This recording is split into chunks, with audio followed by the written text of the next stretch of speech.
Today, we're going to explore the journey of Ram Dass. He was this incredible figure who built a bridge between the world of Western psychology and the deep, ancient wisdom of the East. His life wasn't just a story. It was a profound, very human investigation into one of the biggest questions we can ask. And right here, this is the paradox that's at the very heart of his work. I mean, think about it. Our whole culture pushes us to become a somebody, to build a reputation, a career, an identity. But Ram Dass pointed in the exact opposite direction. He pointed toward the freedom you find when you let all of that go. It's this one, single, radical idea that really frames his entire journey. And this is the question that started it all. You see, before he was Ram Dass, he was Dr. Richard Alpert. And this one fundamental question, who am I really, underneath all the roles I play and all the things people expect me to be, that was the engine that drove him from the very top of the academic world all the way to a guru in the Himalayas. So let's start at the beginning. Let's meet Dr. Richard Alpert. This guy was a brilliant Harvard psychologist. He had absolutely everything our culture tells us equals success. A top job, respect from his peers, a totally secure future. By every measure, he was a somebody. This contrast is just so central to his whole story. On one side, you've got Richard Alpert. He's from a prominent family, and his own academic work focused on things like achievement anxiety. He was a master of what he would later call somebody training. But on the other side is Ram Dass, which means servant of God, and his life became a masterclass in nobody training, which is the art of just resting in pure, loving awareness. But here's the thing. Even with all that external success, there was this deep spiritual emptiness that haunted him, even from a young age. He described his own religious upbringing as just feeling hollow, like it offered absolutely nothing for the heart. And all his achievements could never fill that void. This inner emptiness, well, it became the fertile ground for the incredible search that would come to define his life. So this brings us to the great shift, the real pivot point of all his teachings. This journey from identifying with our ego, the somebody we think we are, to resting in the vastness of the soul, the nobody we truly are. As Ram Dass says here, everyone's busy being somebody. And it's true, right? Our culture is basically a training program for this. We're taught from day one to build an identity, this persona, piece by piece, from our job, our family role, our personal stories, our successes. But what happens when we mistake that construction for who we really are? So here's the crucial point he made. Somebody training is necessary. It's about developing a healthy ego. You actually have to be somebody before you can let it go and become nobody. But nobody training, that's the spiritual work. It's recognizing that your ego is a role you're playing, not your final identity.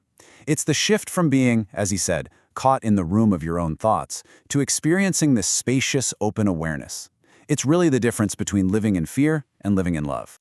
And this metaphor is just perfect. The transformation he's talking about isn't about improving the caterpillar. It's not about giving it a better personality or shinier legs. It's a complete metamorphosis.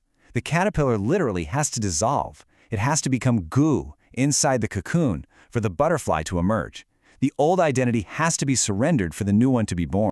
And this journey of becoming nobody, well, it leads us right to the heart of being, to his teachings about who we are when we finally stop putting on a show. This, of course, is his most famous teaching, be here now. But for him, this wasn't just some mindfulness technique or a cool slogan. He meant it as a fundamental shift in your identity. Who you are isn't your past, and it's not your future. Who you really are is the awareness that's experiencing this moment right now. He taught that the spirit, that sense of the sacred, isn't found in some grand mystical vision way out there. Nope. It's found in the quiet presence that exists right underneath all the noise of our memories and our plans. When you can just rest in the simple truth that this moment is complete, that it is enough, you're home. And from that place of just being present, a whole new understanding of love starts to emerge. It's not an emotion we give or get anymore. It becomes a state of being that we just inhabit. He really builds this concept for us layer by layer. First, love is a state of being. Kind of like the sun just radiating warmth. It's not a transaction. Second, because of that, it's love for no reason. It doesn't need a specific person or thing to exist. And finally, this becomes a practice. I love this last one. When you treat everyone you meet like God and drag, you're making a choice to see past their personality, their costume, and connect with the soul inside. So the key to all of this is cultivating what he called the witness. Have you ever noticed that there's a part of you that is simply aware? It's that silent consciousness that's just watching the whole show of your life, your thoughts, your feelings, all the dramas without getting totally swept away by them. That's the witness. It's the steady, quiet presence that's there through every single experience. And here's the big breakthrough. The actor in the story is trapped by the plot, right? They're at the mercy of whatever drama comes next. But the witness is free. The moment you shift your identification from being the character to being the awareness that's watching the character, you find this place of incredible peace and freedom. Okay, but that raises a really big question. If we can find this inner peace, what do we do with all the undeniable pain and suffering in our lives and in the world? How does that fit into all of this? It's a question we all have to face, isn't it? What about loss and sickness, injustice and grief? Any spiritual path that just bypasses these hard realities feels incomplete. Ram Dass met this question head-on, especially in his own life. He called it fierce grace. This is such a radical idea. It's the concept that suffering, when you look at it from the soul's perspective, isn't a punishment. It's the curriculum. It's the universe giving us the exact experiences we need to burn out our attachments and wake up. I mean, just look at his own life. In 1997, after decades of teaching, he had this massive stroke that left him partially paralyzed and with a lot of difficulty speaking. Now, from the ego's point of view, that's a tragedy, but from the soul's perspective, it was the beginning of his most profound teaching. In his own words, the stroke became a gift. It forced him out of the role of the powerful, articulate teacher and into the role of someone who needed help. It dismantled his identity.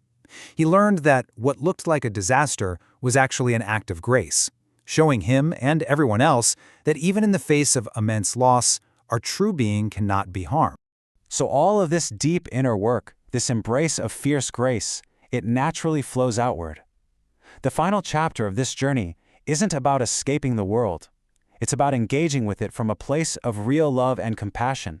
He called this seva, or selfless service. And true service isn't about somebody helping another somebody.